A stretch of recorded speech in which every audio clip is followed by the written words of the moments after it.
Bismillah, Assalamualaikum warahmatullahi wabarakatuh. Alhamdulillahi rabbil alamin. Wabihi nasta'inu ala umurid dunya waddin. Wassalatu wassalamu ala ashrafil anbiya'i wal mursalin. Nabina Muhammadin wa ala alihi wa sahbihi ajma'in, amma ba'd. Usikum wa iyaya bitaqwallah faqad fazal muttaqun.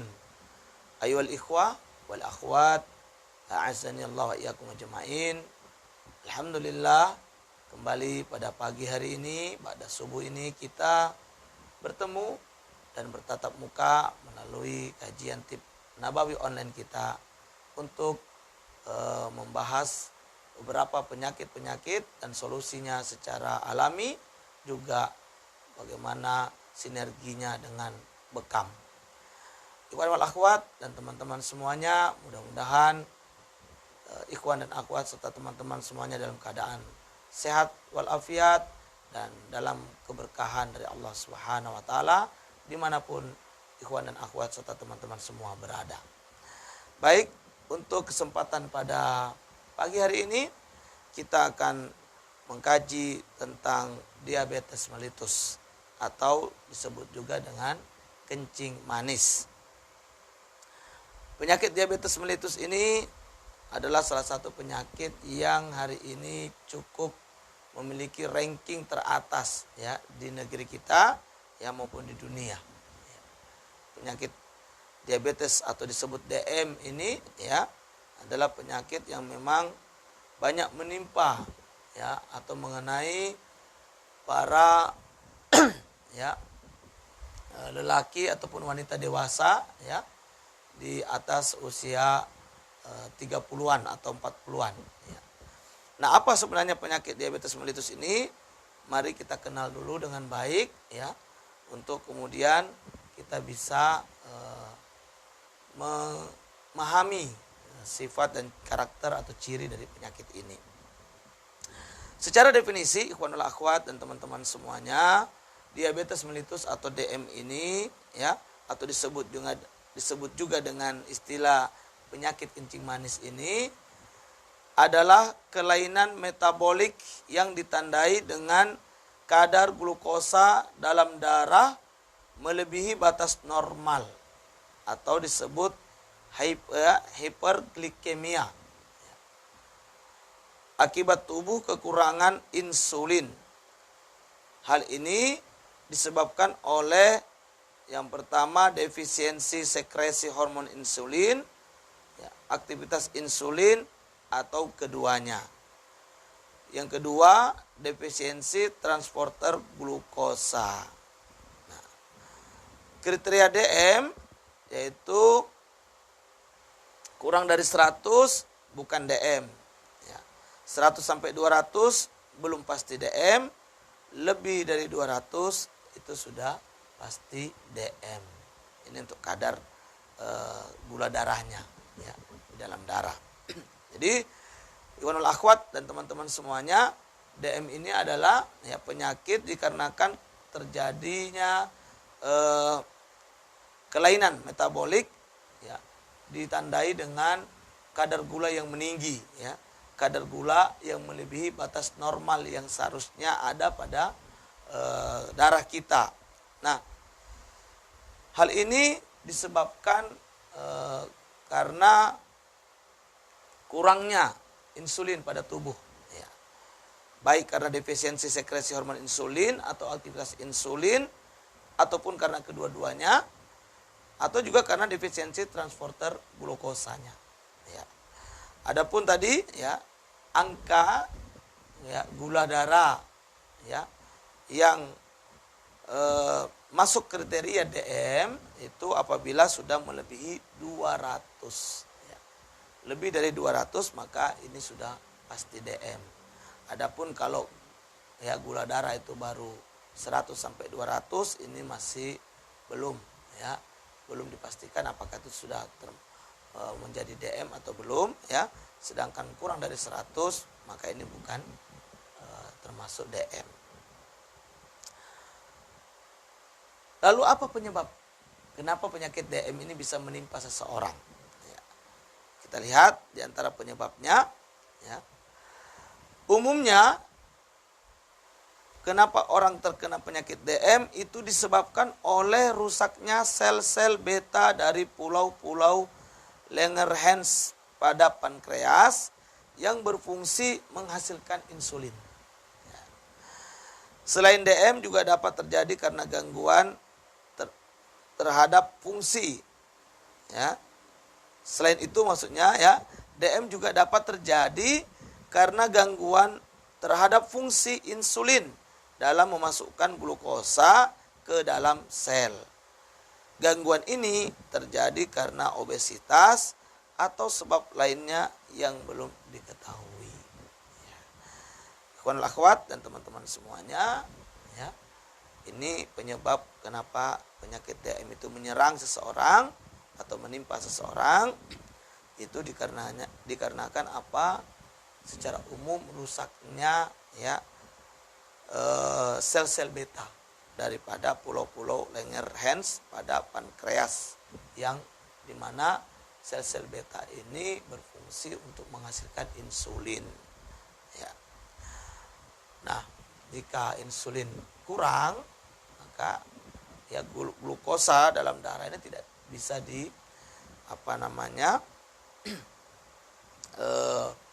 masukkan secara maksimal ke dalam sel-sel, sehingga apa? Ya terjadilah penumpukan gula di dalam darah, ya. Sehingga kalau glukosa dalam darah itu sudah melebihi batas normal, maka bisa menyebabkan terjadinya penyakit DM. Selain itu, ya, sebab lain adalah apa? Terjadinya DM itu juga karena adanya gangguan terhadap fungsi insulin, ya, dalam memasukkan glukosa ke dalam sel. Ya. Ini bisa karena obesitas, ya, kelebihan berat badan atau bobot badan yang berlebihan, ya, kegemukan, ya, ataupun karena hal lainnya yang belum diketahui. Itu penyebab, ya, kenapa orang bisa terkena DM. Lalu apa gejalanya? Ya, apa gejala yang dirasakan oleh seseorang yang mengalami gangguan atau mengalami penyakit DM ini? Kita lihat di antara gejala yang muncul ketika seseorang mengalami DM atau kencing manis atau diabetes mellitus ini. Yang pertama, dia akan sering haus. Sering haus. Ya. Ingin minum, ya, selalu ada rasa ingin minum. Yang kedua, rasa gatal. Ya, di kulit, ya, gatal. Nah, sampai ke daging, ya, rasa gatal. Nah, sering gatal ini bisa menandakan seorang terkena diabetes mellitus atau DM atau disebut juga kencing manis. Yang berikutnya, banyak kencing. Sedikit-sedikit kencing, ya. Nah, maka ini juga menjadi ciri gejala yang bisa terlihat pada kasus penyakit DM. Yang berikutnya, kesemutan, ya, karena darah tidak lancar, ya, karena umumnya orang yang terkena penyakit DM ini darahnya mengental, ya, sehingga, ya, terasa kebas di area kaki maupun tangan. Kemudian luka yang sukar sembuh. Nah, sebagian dari penderita DM, khususnya yang sudah tinggi kadar gulanya itu antara 250 sampai 400, itu ada yang kemudian apabila luka sulit sembuh. Bahkan ada yang sampai infeksi harus diamputasi. Ya. Berat badan turun secara drastis. Penderita DM biasa mengalami berat badan yang turun secara drastis, ya, dia kurus, ya, menjadi kurus, ya, karena dagingnya termakan. Biasanya kalau sudah parah, itu terlihat tinggal kulit yang membungkus tulang, ya. Rasa lapar, ya, kulit kering, badan lemas, kaki bengkak, ya, terjadi udem pada kaki, ya. Gairah seks menurun, ya.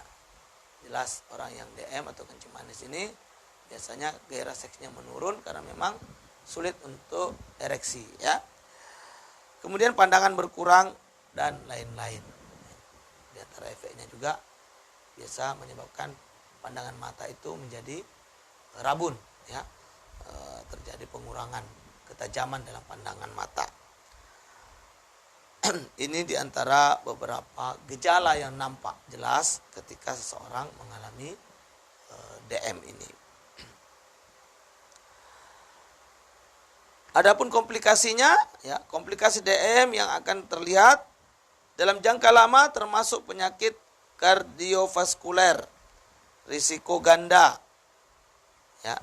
Kemudian kegagalan kronis ginjal, penyebab utama dialisis. Kerusakan retina yang dapat menyebabkan kebutaan, serta kerusakan saraf yang dapat menyebabkan impotensi dan gangren dengan risiko amputasi. Komplikasi yang lebih serius, lebih umum bila kontrol kadar gula darah buruk. Ya. Ini komplikasi. Artinya kalau orang terkena DM, kemungkinan dia juga akan terkena penyakit-penyakit lainnya. Yaitu apa? Misalnya dia kena kardiovaskuler, ya, risiko ganda ya, jantung, ya, ataupun kegagalan kronis ginjal. Ini juga bisa terjadi pada orang-orang yang mengalami DM ini. Ya, bisa juga bisa juga terkena kerusakan retina sehingga dia bisa buta. Ya, bisa buta. Nah, kemudian bahkan bisa impoten dan juga gangren yang dengan risiko amputasi. Ini akan menjadi serius komplikasi ini manakala kontrol gula darah itu tidak terkontrol. Ya, misalnya gula darah itu terus meningkat, maka risiko komplikasi ini akan lebih serius terjadinya. Ya. Untuk itu, ikhwanul akhwat dan teman-teman semuanya, jagalah kondisi kita, ya. Gula darah kita jaga agar tetap normal, ya. Usahakan bisa pada angka di bawah 100, ya. Dan atau di antara 100 dan 200, ya. Ini tentu bisa diatur dengan apa? Ya, pola makan, lagi-lagi pola makan sangat penting. Jangan makan sekedar untuk kenyang, ya, jangan makan sekedar untuk memberi kenikmatan pada lidah, tapi makanlah yang itu baik untuk kesehatan kita. Ya, makanlah apa yang bisa menjadi obat bagi, ya, badan kita. Makanlah yang bisa memberi nutrisi yang cukup, ya, bagi badan kita, memenuhi vitaminnya, unsur proteinnya, mineralnya dan lain sebagainya yang dibutuhkan oleh tubuh kita. Lalu apa saja faktor risiko yang akan muncul dari diabetes ini? Kita lihat di antara faktor risikonya. Untuk yang pertama adalah kelompok usia dewasa tua, yaitu yang berumur lebih dari 45 tahun. Ya. Ini, ya, artinya akan lebih rentan untuk terkena, ya, diabetes. Ya. Risiko diabetes ini akan menimpa orang-orang yang sudah berusia 45 tahun ke atas. Itu lebih banyak, ya. Yang kedua, kegemukan, ya, berat badan yang lebih, ya. Berapa itu? Ya, lebih dari 120 kilo. Nah, ini obesitas, ya. Nah, ini juga berisiko, sangat berisiko. Jadi yang pertama tadi adalah orang yang usianya sudah 45 tahun ke atas. Ini sangat berisiko, dia akan terkena diabetes, ya. Atau orang yang kegemukan, bobot badannya berlebih, ya. Itu misalnya sampai lebih dari 120 kilo, ya.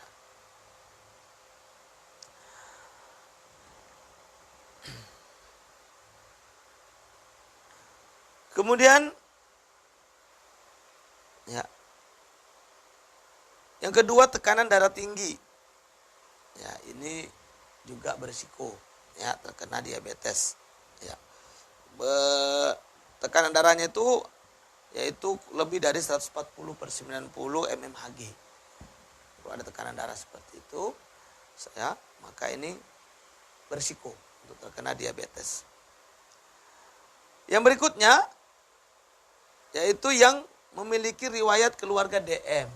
Ya, ini biasanya juga lebih besar peluangnya untuk terkena DM. Misalnya ayah atau ibu atau saudara kandung ada yang terkena DM ini, maka kemungkinan orang tersebut akan juga ya mengalami hal yang sama, yaitu terkena penyakit diabetes ini. Selanjutnya, riwayat kehamilan dengan berat badan lahir bayi kurang dari 4.000 gram. Ya. Ini atau lebih, bukan kurang ya, lebih dari 4.000 gram. Ya, lebih dari 4 kilo. Ya, adanya riwayat kehamilan dengan berat badan lahir bayi lebih dari 4 kilo. Ini juga memiliki risiko untuk terkena diabetes.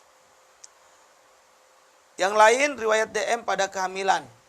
Nah, misalnya dia hamil dan terkena DM, nah ini berisiko.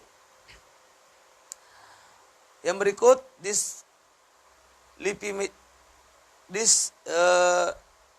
dislipidemia, ya, yaitu HDL kurang dari 35 mg per dl dan atau trigliserida, ya, di mana lebih dari 250 mg per dl. Ya. Ini juga akan berisiko terkena diabetes itu. Yang terakhir, pernah TGT, yaitu toleransi glukosa terganggu, atau GDPT, glukosa darah puasa terganggu. Kalau mengalami TGT, pernah TGT atau pernah GDPT itu, maka ini juga mungkin ya akan berisiko untuk terkena diabetes. Ya. Inilah diantara beberapa kondisi-kondisi yang memungkinkan seseorang berisiko untuk terkena diabetes ini. Ya, DM, diabetes mellitus ini. Baik ikhwan wal akhwat dan teman-teman semuanya. Ini faktor ya risiko orang bisa terkena diabetes. Kemudian tadi gejala ya, dan penyebab kenapa orang terkena diabetes mellitus ini. Lalu apa anjuran bagi penderita diabetes mellitus? Ya. Anjuran agar seseorang bisa terbebas ya ataupun bisa lepas dari gangguan DM. Yang pertama, hendaknya dia melakukan diet, yakni dengan mengurangi asupan kalori dan meningkatkan konsumsi nutrisi dan vitamin. Nah, ini yang bisa dilakukan ya untuk pencegahan ataupun pengobatan. Diet, ya, turunkan berat badannya, jangan berlebihan, jangan obesitas, ya, ini diturunkan. Kurangi kalori, perbanyak nutrisi dan vitamin.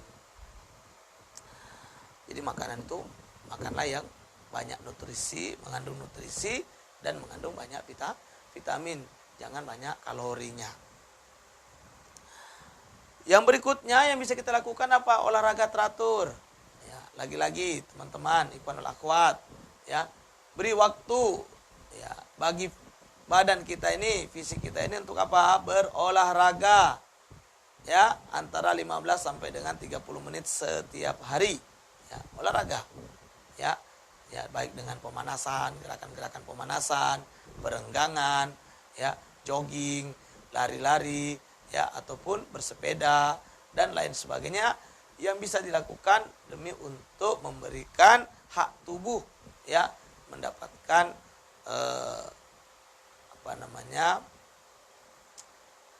kesempatan ataupun mendapatkan ruang untuk diberikan kesegaran, ya, dengan gerakan-gerakan yang teratur tadi dalam olahraga. Ya. Yang berikutnya, minum obat herbal yang berfungsi menurunkan atau menormalkan kadar gula. Nah, ini banyak, alhamdulillah ya. Herbal ini banyak ya, herbal-herbal yang bisa menurunkan kadar gula. Ya, ada bertowali, ya, ada makan yang asam-asam ataupun yang pahit-pahit rasanya itu insya Allah membantu ya, menurunkan kadar gula. Ya. Kalau di Aceh ada jambekleng, itu juga bagus. Buah karsen ataupun disebut apa di sini? buah cermai apa ya. Kemudian bisa dengan sayur pari ya.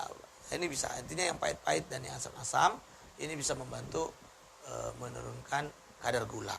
Ya, maka konsumsi apa-apa saja yang kira-kira itu ya bisa menurunkan kadar gula. Selanjutnya positive thinking. Ya, hendaknya selalu berpikiran positif, jangan negative thinking, ya, jangan stres, ya, tetap dalam pikiran yang happy, relax, ya, fokus, ya, jangan banyak prasangka, jangan banyak negatif, jangan terlalu sibuk memikirkan urusan orang lain, ya, jangan terlalu banyak memikirkan hal-hal yang tidak produktif, ya, memikirkan orang yang suka adu domba, suka menfitnah, ya, suka mengurusi yang bukan urusannya, itu nggak perlu kita pikirkan, ya. Fokus saja pada apa yang kira-kira itu bisa menjadi ladang pahala bagi kita, ladang kebaikan bagi kita, ataupun ladang karya. Nah, ya, ini yang penting. Jadi positive thinking lah, ya, selalu berprasangka baik lah, khususnya kepada Allah, ya, jangan ada prasangka buruk. Selanjutnya pola hidup sehat secara Islami, ya, ya diantaranya ya pola makan, ya, pola makan ini penting, ya, makanlah di saat lapar dan jangan terlalu kekenyangan, ya, jangan terlalu berlebihan makan, ya. Kemudian tadi makan apa?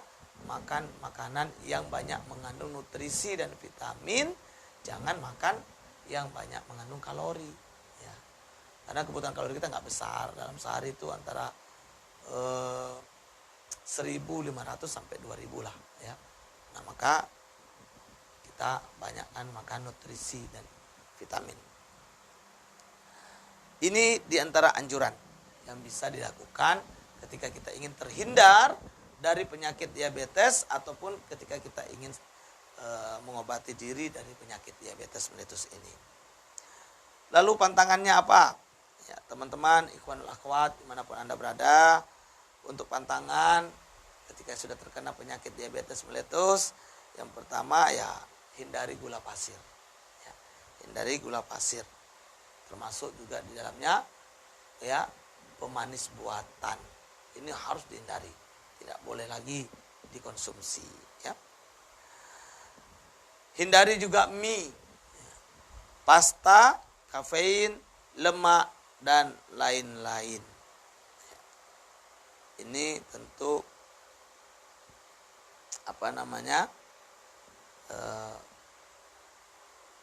menjadi hal yang harus diperhatikan, teman-teman, pantangan ini, agar kadar glukosa darah kita itu tidak terus bertambah, tidak terus menjadi abnormal, ya. Kemudian adapun yang bisa dikonsumsi sayur-sayuran, ya, antara lain kita bisa konsumsi kacang panjang, ya, buncis, pare, dan labu siam. Ini bisa dikonsumsi, ya. Jaga pantangan tadi yaitu gula pasir atau pemanis buatan, mie, pasta, kafein, lemak, ya, dan lain-lain. Maka bisa juga dipadukan dengan konsumsi sayuran antara lain kacang panjang, buncis, pare, dan labu siam. Ini anjuran, ya, untuk konsumsi sayurnya. Adapun pantangannya ya gula pasir, manis buatan, ya, kafein, lemak, ya, mie, pasta, ini hendaknya ditinggalkan terlebih dahulu. Dihindari, ya, dihindari. Baik, ikhwanul akhwat dan teman-teman semuanya. Lalu apa tanaman yang direferensikan? Nah, tanaman obat apa yang direkomendasikan bagi penderita DM? Yang pertama, carilah herbal yang bisa merangsang sel beta pankreas untuk memproduksi insulin.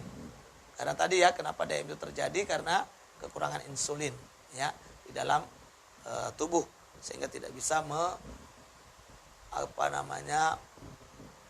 mengoptimalkan glukosa ya pada darah untuk masuk ke dalam sel sehingga dia tidak menumpuk menjadi gula darah. Nah, kita butuh herbal yang merangsang sel beta pankreas untuk memproduksi insulin. Apa itu? Yang bisa kita konsumsi adalah mengkudu. Alhamdulillah di negeri kita banyak sekali mengkudu ini. Ya, silakan yang ada mengkudu boleh dikonsumsi. Yang kedua, kita minum herbal yang bisa menurunkan kadar gula darah dan menghambat gluconeogenesis dan meningkatkan penggunaan glukosa di jaringan. Apa itu? Sambiloto. Ya, silakan ambil sambiloto. Ya. Yang berikutnya, kita minum herbal yang menurunkan kadar gula darah. Ya. Yaitu yang bisa menyebabkan kadar gula darah kita itu menurun sehingga terjadi hipoglikemik, ya. Nah, ini bisa dengan daun mimba. Mimba ini bisa bersifat hipoglikemik, ya, menurunkan kadar gula pada darah. Selanjutnya merangsang sel beta pankreas untuk memproduksi insulin juga, apa diantaranya ciplukan. Ya, ini cukup banyak sekarang dicari, namun sudah jarang juga pohonnya, ya. Ciplukan ini biasanya banyak tumbuh di lahan-lahan kebun yang baru dibuka. Nah, ya, silakan teman-teman cari ciplukan ini konsumsi, ya. Insya Allah ini berfungsi untuk merangsang sel beta pankreas untuk memproduksi insulin. Selanjutnya herbal yang menurunkan kadar gula darah juga atau hipoglikemik dan memperbaiki fungsi sperma, yaitu apa? Brotowali. Nah, ini bisa membantu mencegah impotensi pada kasus DM. Ya, komplikasinya itu kan diantaranya impotensi. Maka brotowali membantu memperbaiki fungsi sperma dan juga menurunkan kadar gula darah. Yang berikutnya yaitu stimulan sirkulasi darah dan imunostimulan, ya, supaya darah tetap lancar karena memang pada kasus DM darahnya lebih mengental sehingga terjadi sirkulasi yang melambat, ya, sirkulasi yang tidak lancar. Maka kita beri stimulan, ya, pada sirkulasi darah, yaitu dengan apa? Pegagan, ya, pegagan. Ini untuk membantu sirkulasi. Inilah beberapa tanaman obat yang dianjurkan untuk dikonsumsi pada kasus penderita DM. Saya ulangi kembali teman-teman, ikhwanul akhwat semuanya, ya, kita ambil herbal yang bisa merangsang sel beta pankreas untuk memproduksi insulin. Di sini ada dua, yang pertama mengkudu dan yang kedua ciplukan, ya.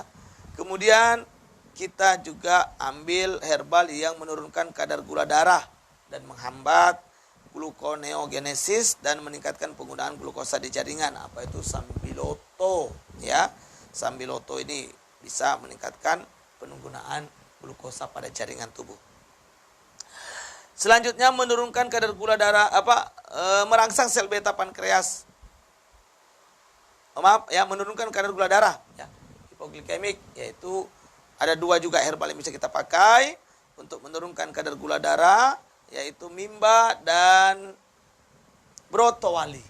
Mimba dan brotowali ini bersifat hipoglikemik, ya, bisa menurunkan kadar gula pada darah kita. Dan yang terakhir, jangan lupa ambil herbal yang berfungsi untuk stimulan sirkulasi darah, yaitu pegagan. Ini beberapa herbal yang kira-kira baik untuk dikonsumsi pada penderita DM atau kencing manis. Nah, apakah pada kasus DM bisa disinergikan terapinya dengan bekam?